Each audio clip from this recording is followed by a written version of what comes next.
felt is paid for, all is said and done. Oh, I am restricted, fixed upon the web. I need to kick the habit that my mind is breathing in. Break out, I've got to see. Spent all my life holding all of it closely. I played it innocent, a feel of discontent. I'm finally facing it all, fearless.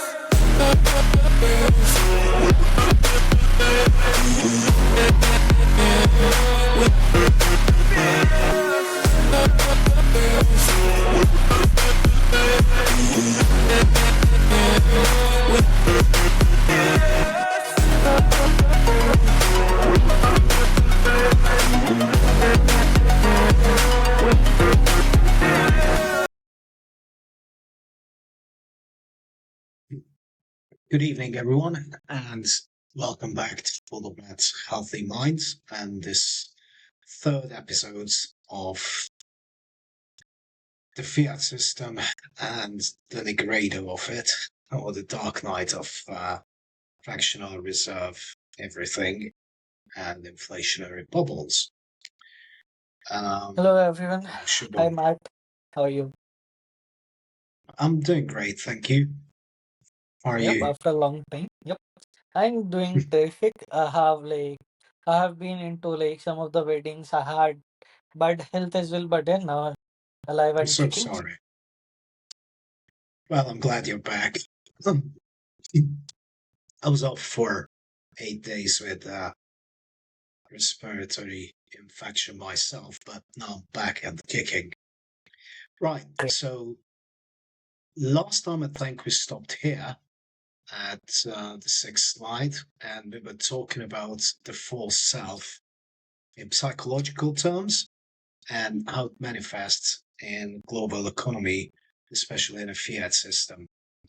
Yes. Fiat basically means that the money we have, as I explained it last time, does not have any anchor in reality. It can be created on demand. Central banks just provide liquidity, meaning they debase the numinous or the denominator. If you think about pricing, in a normal market, if the currency is stable, so we're not targeting any positive inflation, the money is just standard and it's anchored to reality, then prices are a function of the equilibrium of supply and demand. And in a system like that, the good thing is that it cannot create big bubbles. Governments cannot overpromise and bankrupt or in debt countries. If they start going down the route of socialism too much, then because they can't manipulate the currency and credit markets, eventually, not even eventually, pretty soon afterwards, the public will find out that nothing is free, and the free stuff they're given has to be paid for by additional taxes, and on top of that, missed opportunities by the private sector, because the private sector either leaves or holds back on investment, innovation, and everything else. Government as an entity doesn't produce anything. The way how government makes money is by taking it off like a parasite from productive entities. Well, actually, I have been reading about this as well. We had a lot of news about the debt of the world and all, right? So, how the debt works, how the actually central banks issue uh like gets the money, issue bonds and stuff. So it actually felt like it's like everything is built on cards, right? That Yes, it's a very good comparison. So getting back to the original example I said, so assuming that the currency is hard, meaning it does not really fluctuate, then as businesses grow, and we both have been spending most of our lives in information technology, Mhm. which for quite some time was the least regulated industry, which is why it could grow tremendously to the benefit of the entire society. What do I mean by that? In the 1990s, having a mobile phone was a status symbol because the price was so high that only a few could afford it. But because there was demand for it and government didn't know how to meddle and interfere with the market, um, a lot of companies and entrepreneurs stepped up. This created additional competition because private business always looks for an edge. They always try to do something better, cheaper, more efficiently, not out of the goodness of their heart, but because they want to be better than the competition and they want to make money.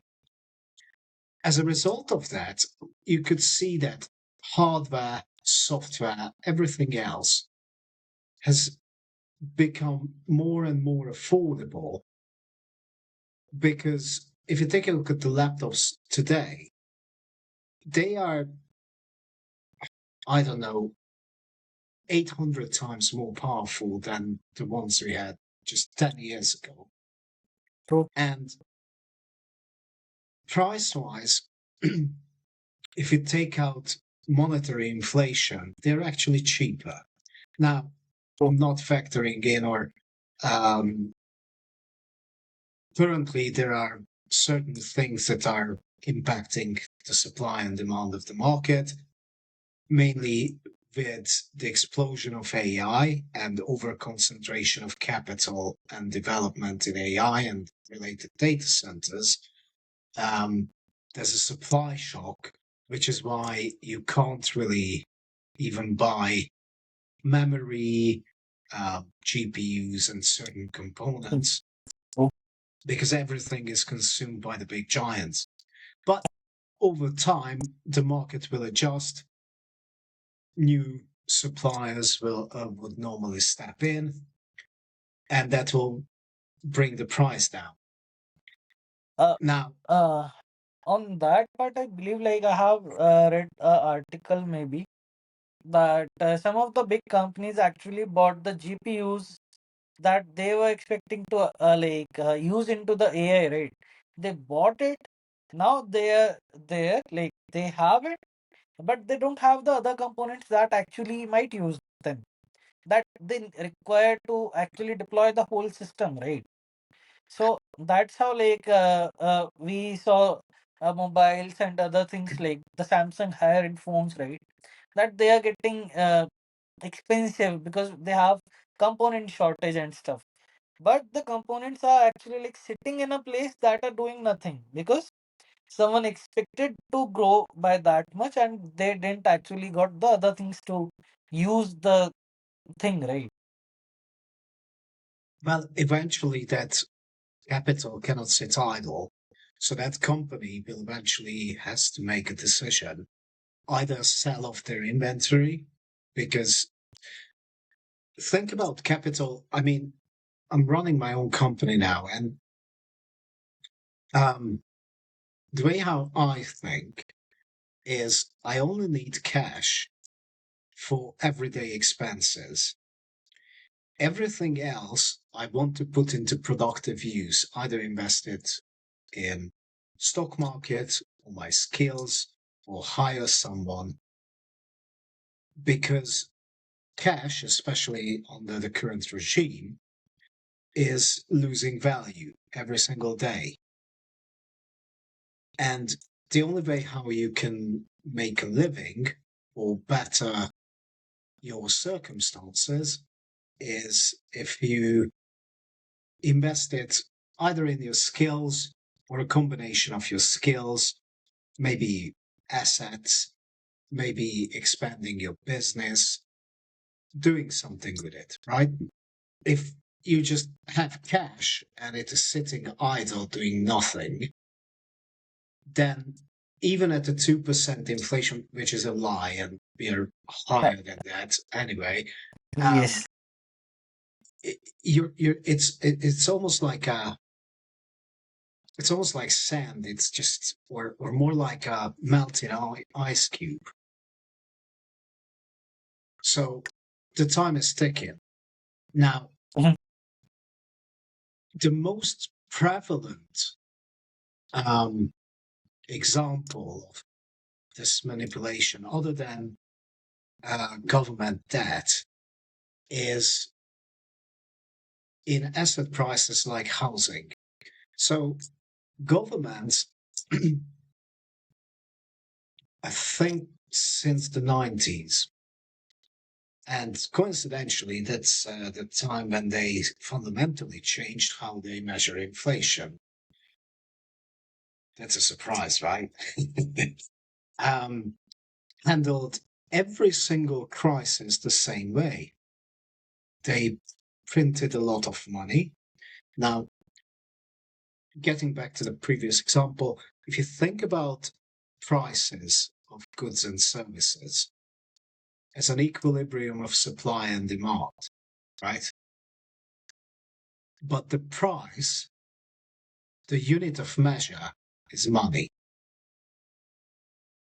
If you add more money to the circulation, then let's say you double the money supply, Mhm. then the equilibrium price, which let's say is £50 for a good and service, expressed in that money will not be 50. If you double the money supply, it won't be 100 because of a lot of transfer mechanisms, and also because of the Kenya effect, and also because money is not distributed equally, but it will be higher because it is just an expression of the value relative to the unit. Does that make sense? Or Uh, well, it does. I have like now really learning about how they actually work, but it's well over my head. Maybe you can dive deeper and explain. okay, imagine that we're living in a small town. Okay. We use gold coins Mm-hmm. to pay. The town is a closed system, and altogether, so everyone has 1,000 gold coins. Okay. So like we have a total cap that how much is Yes. in the circulation. Okay. Um, you work as an IT consultant or backend developer, AI leveraged backend developer. Mm-hmm. You have a monthly salary of 3 gold coins. Okay. Um, let's assume, for simplicity, that a gold coin equals 50 silver coins. I'm just making this up. Okay. Yep. So the like how they are A loaf of currently. bread, a loaf of bread costs 1/4 of a silver coin. Okay. It's only 1,000 of us, or 100 of us. Okay. The baker bakes X amount of bread. Let's assume, for simplicity again, that his input costs are fixed. So he doesn't pay more or less for electricity, for rental of the machine, for renting the bakery, for paying his employees, for anything else. And if bread costs 1/4 of a silver coin, he makes a healthy profit and lives his merry life. Yes. Now, what happens if the neighboring country goes there and all of a sudden just dumps in our local government 1,000 gold coins? Mhm. What will happen is the local government will be very happy that they got rich, wants to get elected again. So they'll say, vote for me and you will get an extra gold coin a year. Now, if you're earning 2 gold coins a month, that's a lot of money, right? It's half a month of salary per month. You have more money. You go and spend it. Yes. Um, but because the baker is not baking more bread, but sees way more money, he'll say, actually, instead of quarter of a silver, so 0.25, a loaf of bread is now 0.5. Yep. They doubled the price. You won't be happy about it, but you will pay it because you want to eat bread. Um, but it is not just the baker who does that. Because he increased the price, everyone who eats has to swallow that bigger cost. Now, Yeah. you go, okay, I can't make ends meet on 2 gold coins, so I'm going to charge my employer, or the companies I'm consulting for 3. True.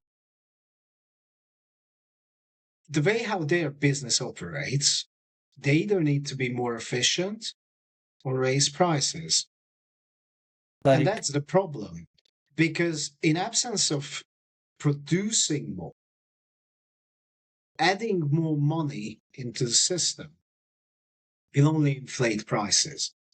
Now, the reason governments have been able to get away with this is because it's not it's not as simple as my example. So the money does not go directly to the people. It goes through intermediaries.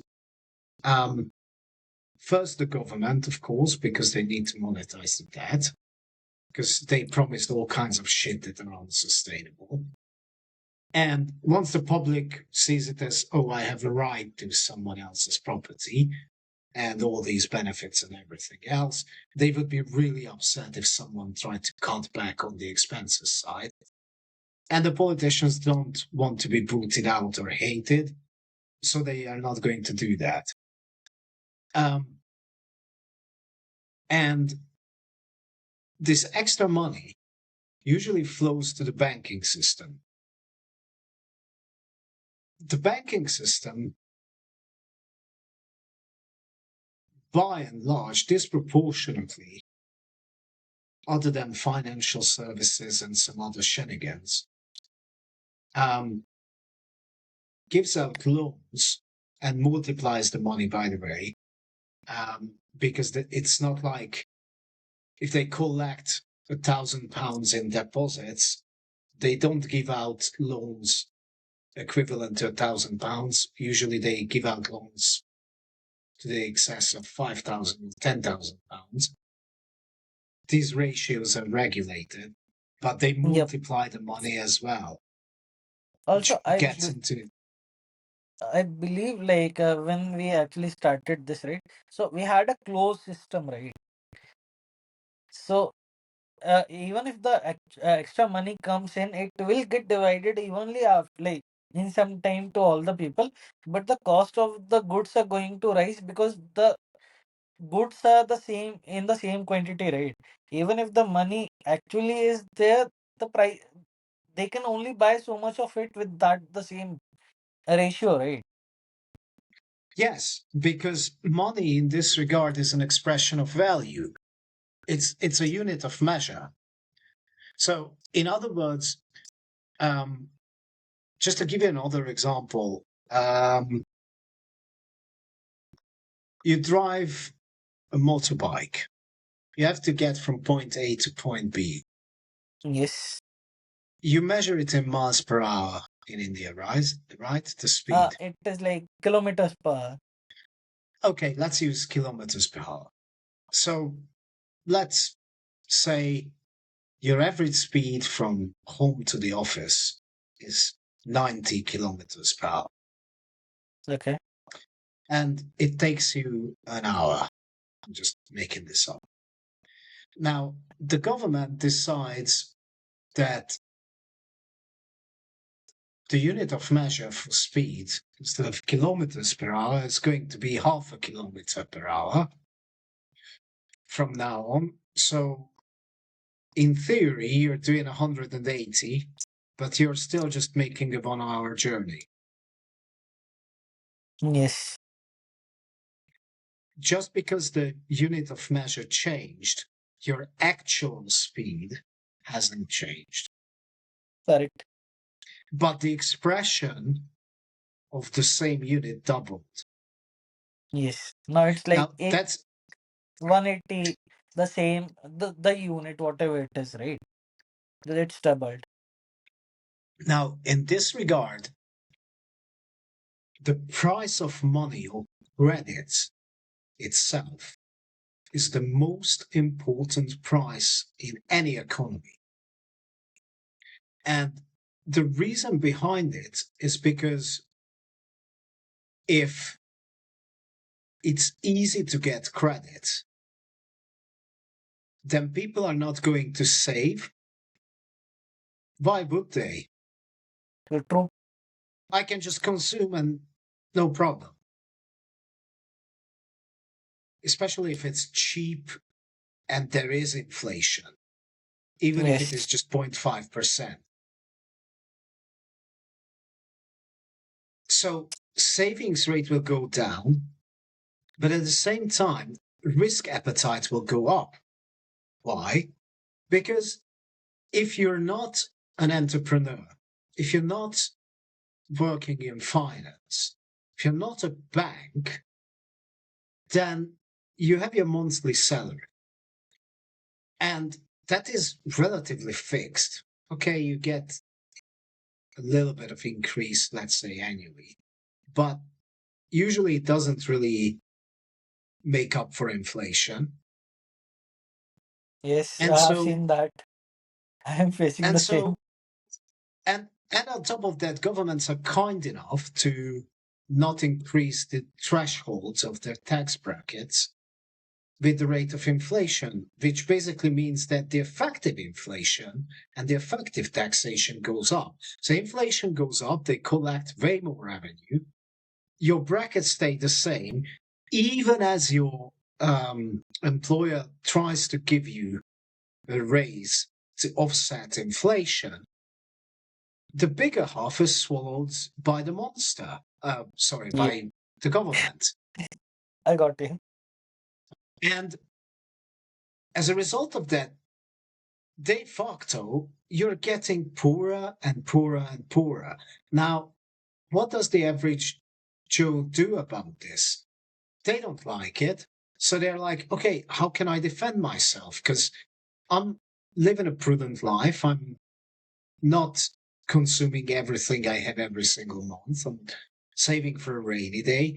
But if I leave it in money, it's a melting ice cube. So what can I do? I need to invest it. I need to take risks. And Correct. that's the problem because a lot of people now take in an exorbitant amount of risk just so that they can break even. And the With the more they inflation. manipulate the money supply, the higher the risk appetite is. And to make things even worse, governments with this bailout policy and everything else created a moral hazard because the moment they created the precedent, and especially when they repeated it again and again and again, in behavioral conditioning or psychology, they told financial markets, big banks, all the big institutions, hey, we can go all in. If we go bust, the government will step in and bail us out. So why the hell should we even think about risk?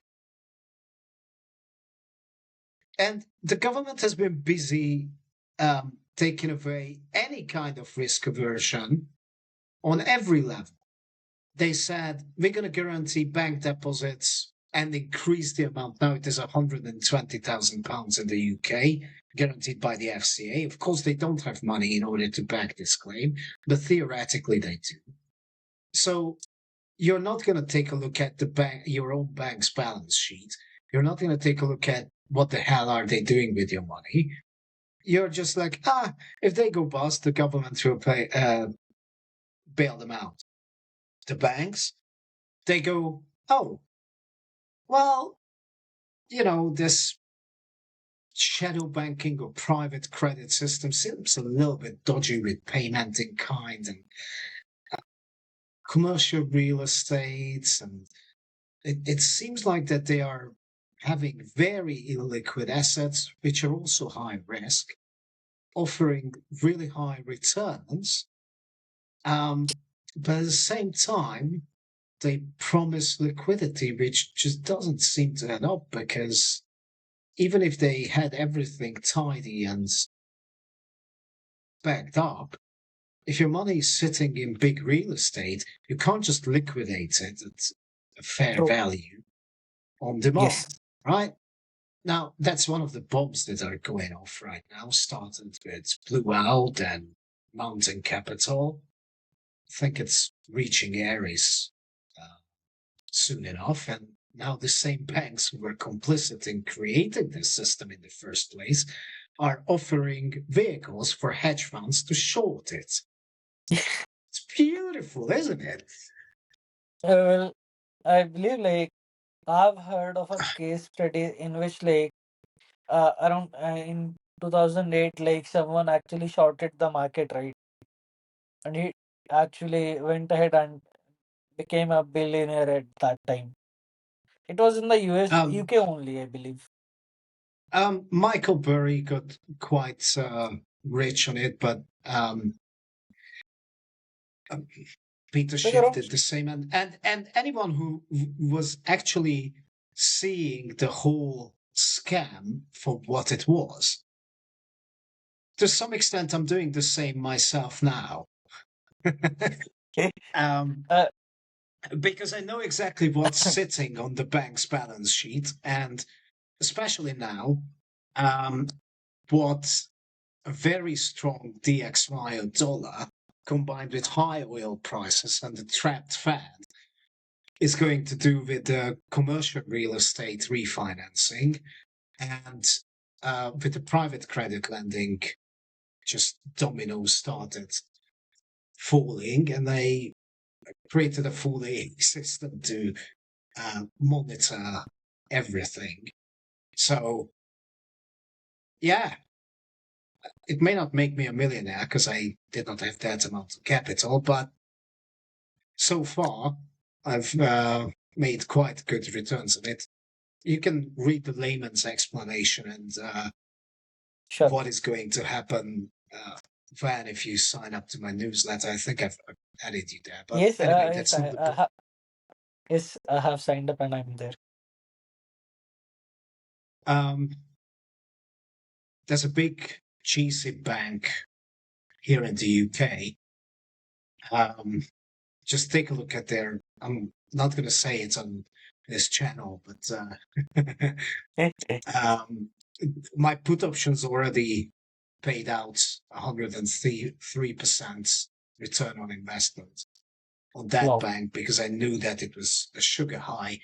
I have two more American regional banks that I've purchased put options on. But that bank, I'm going to tell you about it in private. Um, Sure.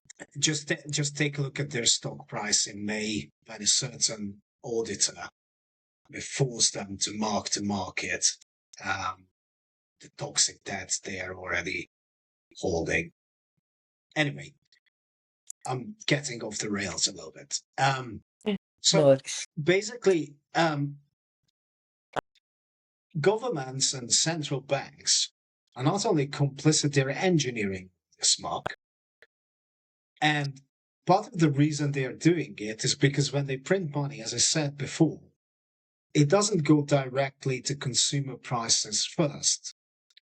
There's a lag or a delay as the Yes. money Frozen. transmits through the system. It's not Yes. frozen, it's just It's at first it goes to financial institutions. Yep. And I meant flows it's in. flows. Okay. Um, but what you can observe is it always inflates asset prices. What are Yes. assets? Real estate. If we take a look at how much the average home cost in the 90s relative to the average net salary, 3x. Okay. Today, It's it's way over. 10x. Correct. And then the government goes, oh, that's because interest rates are too high. Let's cut them more. So what happens?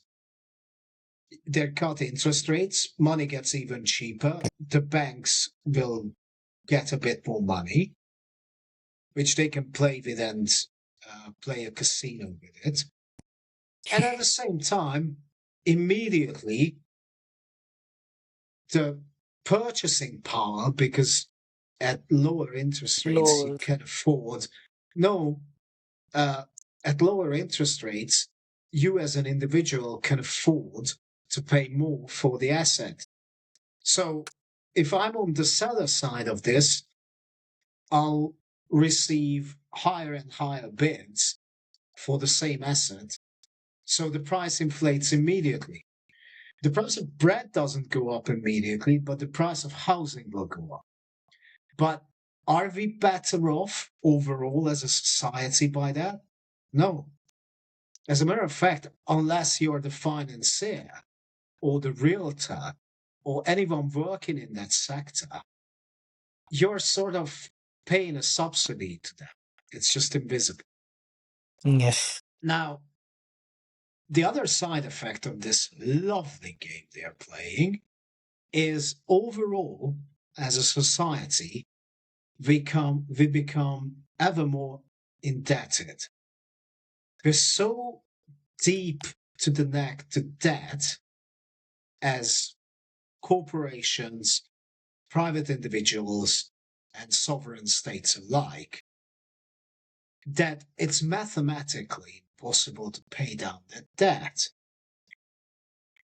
So, because it's a political suicide to default on the debt, what they're going to do is they're going to monetize it, which is just a fancy way of saying they're going to create so much money that if we have £100 billion, I wish that was all our national debts, but if we had £100 billion in debt and our production per year is £105 billion, then if they print enough money, then all of a sudden our production expressed in pounds will go up to 200 million, Mm-hmm. and the debt on the Stays the same. numeric level stays the same. Yes. So they're like, oh, reduce the debt burden by 50%. Hey, presto. The problem is that now it is so overflowing everywhere that the moment they start increasing the monetary supply, it will immediately impact consumer prices. Yes. Now, the Western system has created a beautiful gaslighting in the precious metals market as well. COMEX, LBMA. Unlike in Asia, where you go to the Shanghai Gold Exchange, if someone is short, it means an expression and will that I want to sell the commodity, Yes, which limits the ratio because they actually have to have the bloody commodity they want to sell. And on the correct. other end of that transaction, somebody needs to be there who wants to buy, That's it. Yes, which makes it so that price discovery, ceteris paribus, so as being equal, is not manipulated. that's actually like However, setting up the price of that commodity, right? That what the people are actually buying. By the way, like I have heard of like comics that is like the commodity exchange, right? The bullion market and stuff. What is the LBMA? London bullion market. Okay, like I haven't heard Uh, of it, they, and they work a little bit different. It's not an exchange the same way as the COMEX is. The COMEX is the Chicago Mercantile Exchange, is the big illusionist or trickster. okay, There are a lot of so-called bullion banks. Uh, will I get into trouble if I name them? uh, sure. Let's not name them. I list them in my newsletter, but I back it up I guess with then actual that is fine. publicly available data. But I don't want to get into trouble. So Sure. I um, believe that will they, also like that should speed up the newsletter subscription as too as well, right? yeah, I hope so. Not that I'm charging anything for the newsletter at the moment, because until I've actually gone live with the application I put behind the newsletter, I don't want to charge anyone for my insights and information. Anyway, so because I just feel like that up until that point, I'm not providing enough value. We shouldn't. So in the So, COMEX, it's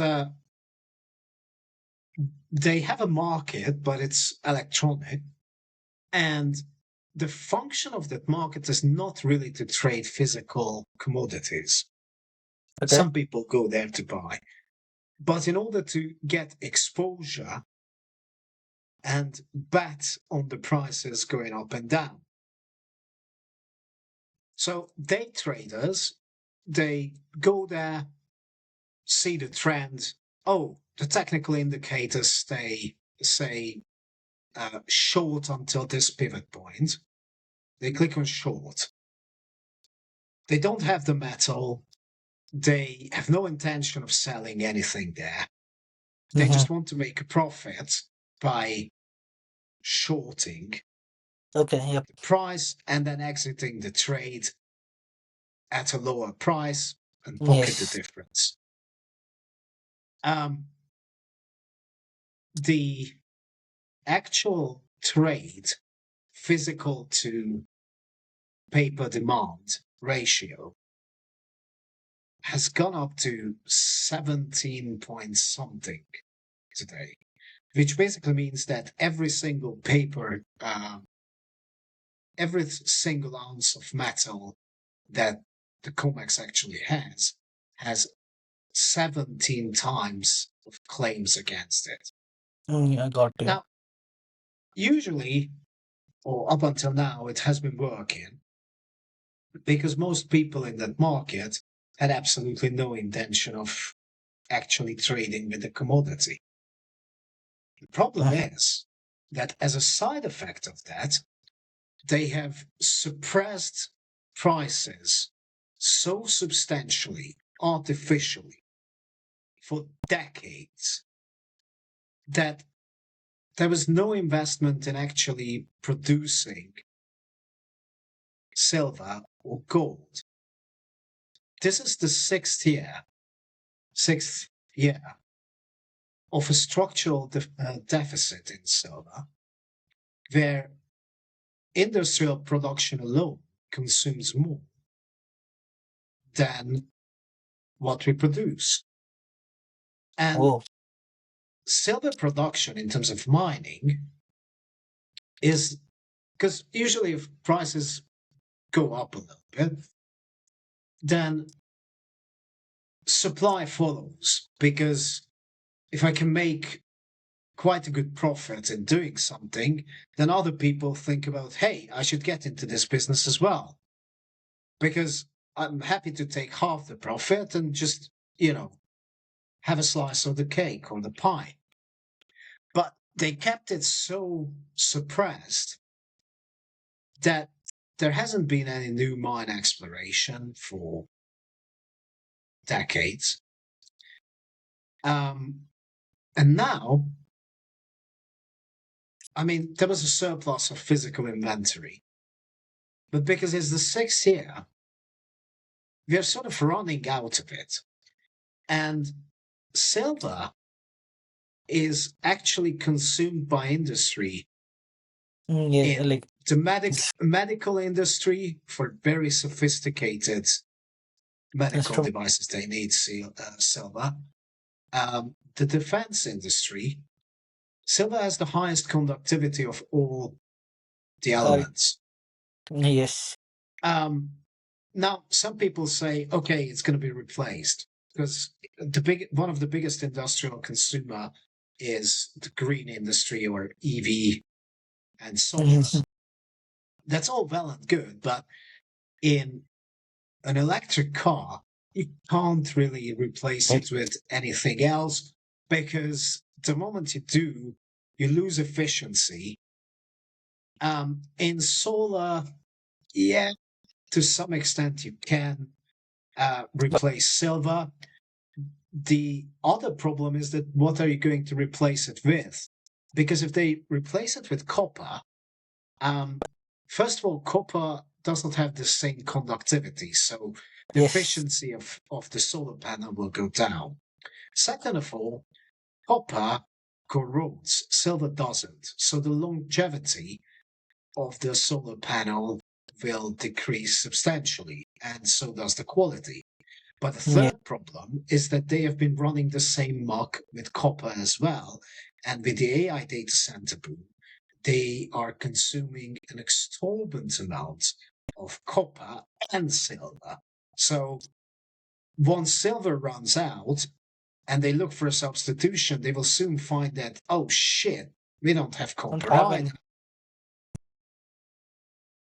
I guess I understand. So, in my estimation, taking a look at this game of musical chairs and how 4 to 5 major bullion banks have been playing this game of shorting the market down to chase retail and everyone else away and scare the hell out of them.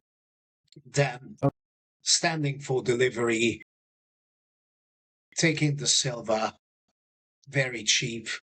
They did it last Friday again.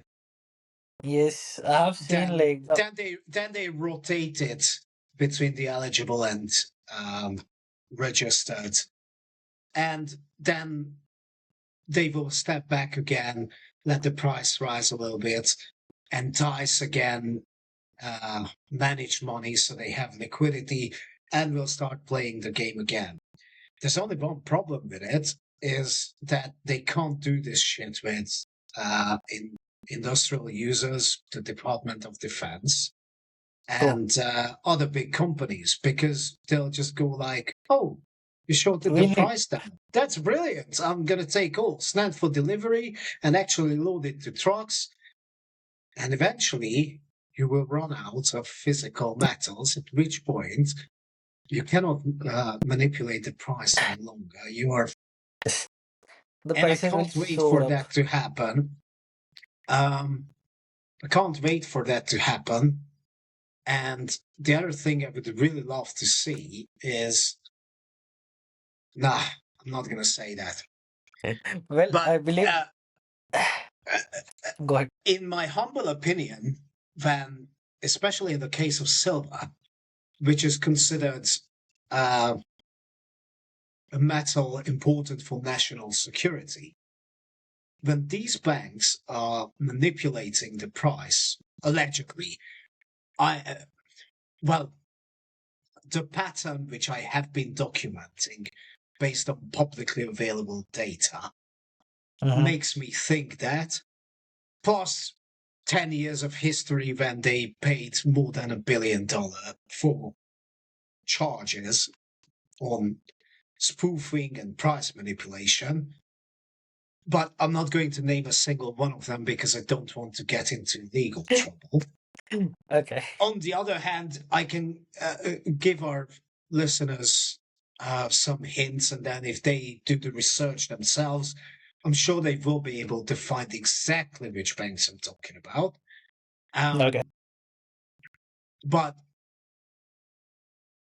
by doing this, they created another unintended consequence, which is big Asian intermediaries are actually just standing, waiting for them to manipulate the price, Mm-hmm. then click on So, buy at the bottom, yes.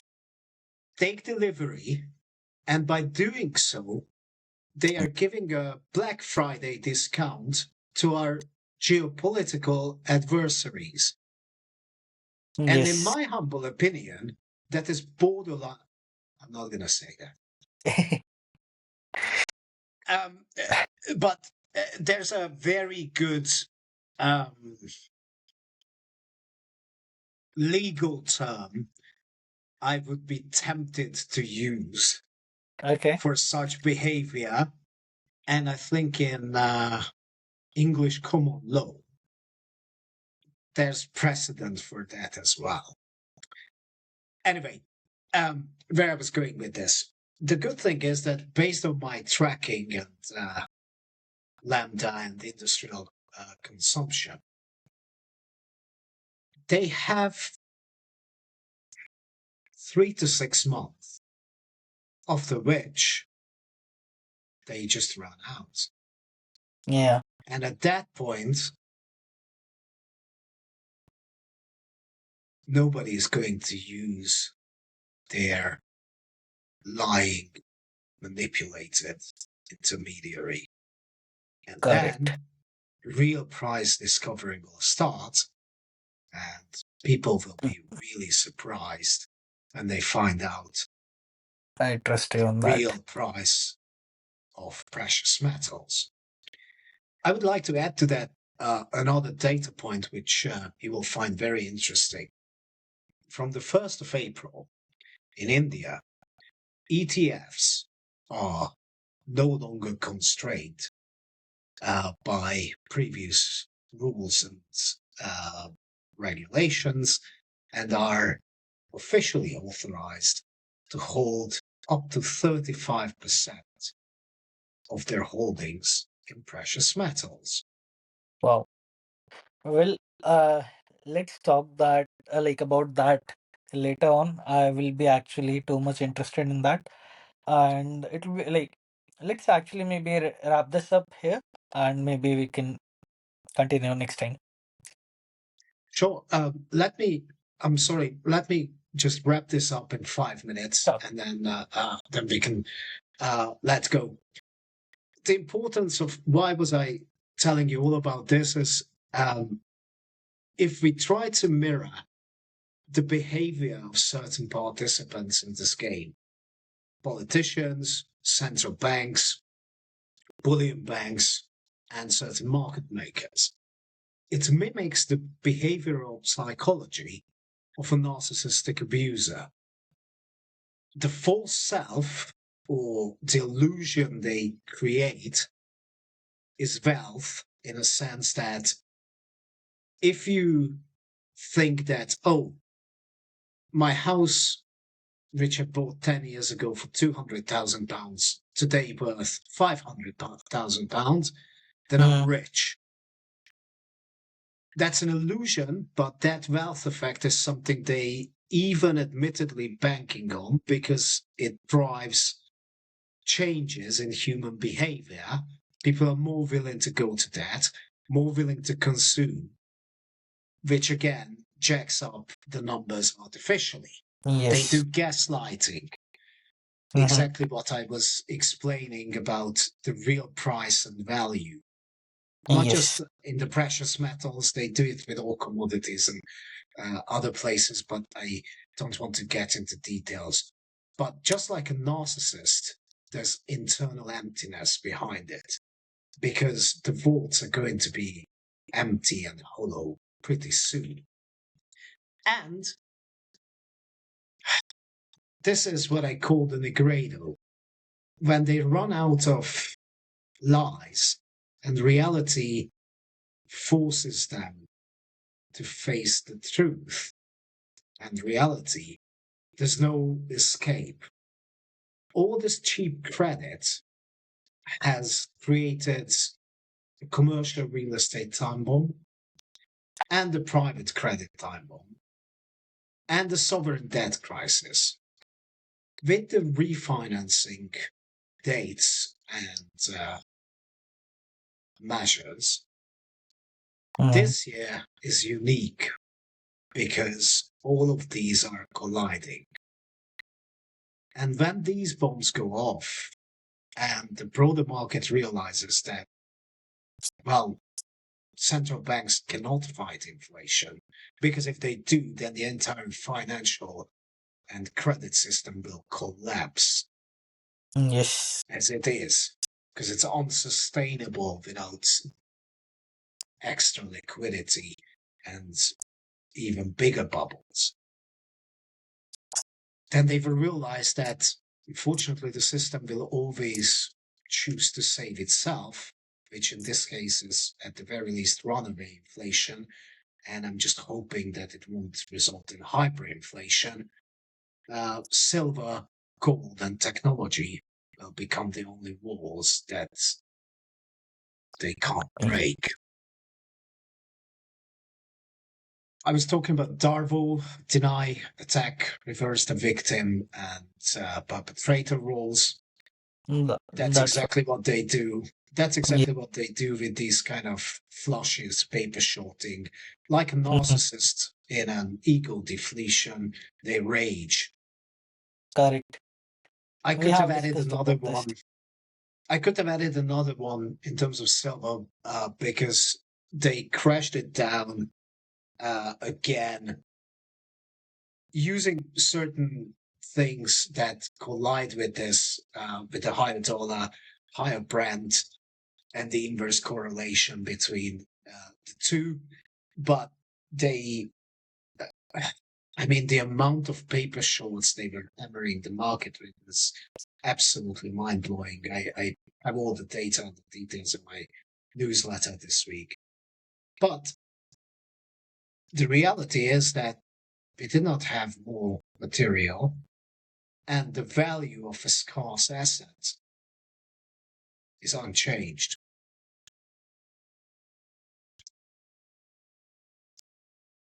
Uh, let's wrap it up here. I'm not going to do a marketing tour of what I built my company on.